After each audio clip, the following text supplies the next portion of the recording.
Do you ever feel overwhelmed by your to-do list or your daily schedule? Let's talk about how creating simple intentional plans can help you actually achieve more with less stress. All right, so we are smack dab in the middle of this YouTube series, and we are talking about 4 ways to live intentionally. I created a free guide just for this series, just for you. Snag it down below in the description box. It's absolutely free. This video is talking about creating a simple plan. If you download that workbook, print it out, I will just walk you through the most basic process. All right, I actually want to set some goals with you or talk about my own personal goals because I feel like that might help you set your own goals, and they're just basic. So I've got my page opened in the workbook here. We are on step 2, creating a simple plan. So one of my goals, I've got 2, and I'm going to run them by and just kind of walk through the process in this workbook page. So we are doing this with the intention to be more balanced in our life, not more busy. So when you set your goals, do not set your goals from a place of, oh, I got to achieve as much as I can in this 2-week period or this month or before the year ends. No, that's not what this is about. We are talking about setting goals for the purpose of being less busy. Actually, the opposite. What we want out of this is to slow down and enjoy things around us. All right, so let's get started. Okay, so my goal is that I want to read more. I want to be a book person. I have not been a book person my whole life. I'm watching my kiddos and my little 10-year-old who's always glued to a book. And she looks at me last week. She's like, Mommy, you should read more. And I'm like, yeah, I should. How do I do that? Okay, so my goal is to read more books. Not like 5 minutes here and 5 minutes there, or I started.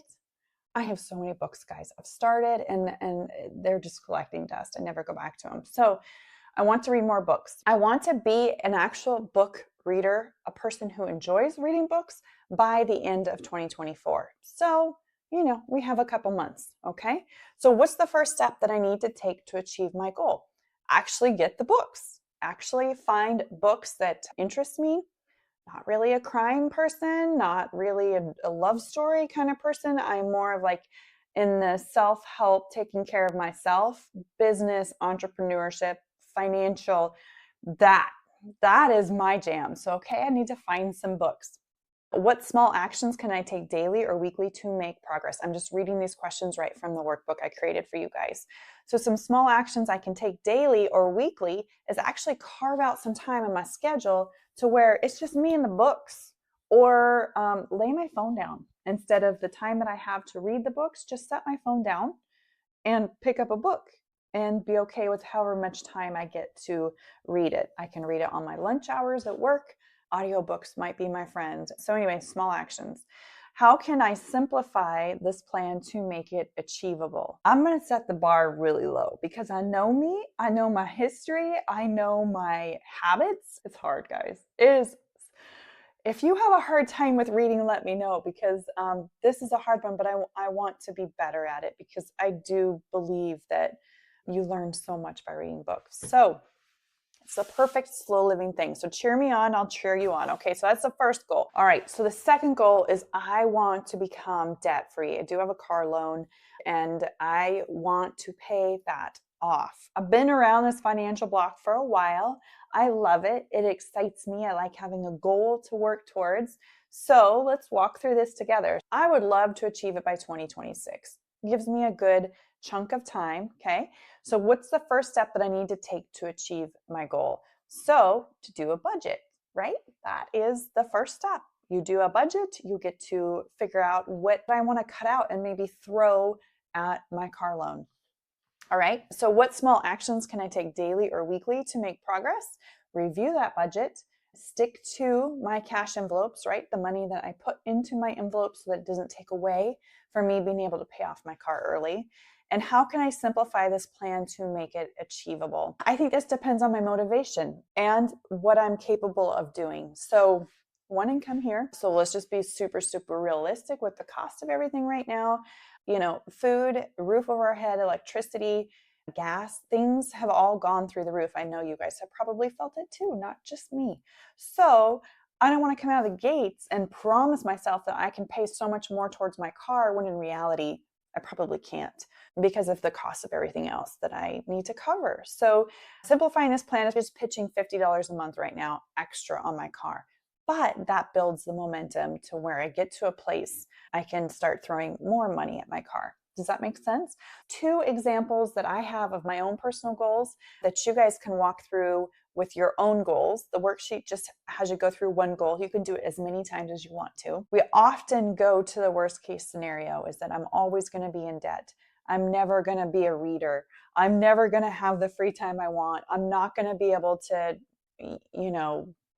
go travel or do things that I would like to do if I wasn't paying for a car. Let's just bag it, right? Because when you start questioning yourself and the goals that you set, you realize there's actually quite a bit that is possible. Okay, so how I do this every week, it's called my weekly reset routine. I will leave that link down below as well. I love this routine. So many things were falling through the cracks throughout my week, and by Monday afternoon I felt like a failure because there were things that I did not plan for that I needed to plan for. Planning for field trips, having picture money, having food, grocery shopping and having food in the fridge so that I wouldn't go out to eat. Just things that by Monday was usually like, what the heck is the point the rest of the week if I am failing by Monday? So I created this weekly reset routine. There's 4 simple steps. I like to do it on Sunday nights before I start my week. It clarifies so much for me, and I'm so grateful for it. The weekly reset routine, the link down below, you can actually purchase the digital download, print it out. And so one of those pages, the first step is to do a brain dump. So you take everything that's in your mind and you write it down, you get it out of your head, you give your brain permission to not have to hang on to it anymore, and you get it on paper. The second thing is knowing all of those things. You're probably going to come up with the most random details. That's fantastic. That's okay.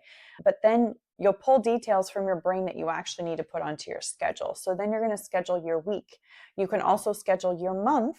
So then you lay out like, oh, I need to get groceries by Monday night. So I'm going to go grocery shopping, on this day. I need to go pull cash out from my bank so I can stuff my envelopes on this day. So just plan your schedule. There's field trips, there's kid things, there's sports, there's places you have to be, work commitments. I would say it only takes me like 20 minutes a week, 30 minutes maybe max.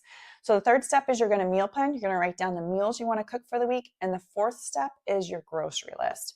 So for me as a mom, as a busy, committed, overscheduled, if I'm not careful mom, I can have all of these areas that usually stress me out where I drop the ball done and figured out before the week even begins. This process has changed my life. It's probably my favorite thing next to the budget. I like budgeting too. So the weekly reset routine, you can grab that down below in the description box. All right, so this week, my challenge to you is to create a simplified weekly plan based on your goals. So you should have quite a few goals picked out right now. What kind of a plan can you come up with to help you achieve those goals? All right, so now that you have planned for success, join me in the next video because we're actually going to learn how to make it happen without the stress. Sound good? All right, be sure to hit that subscribe button, thumbs up, and I will see you in the next video. Bye-bye.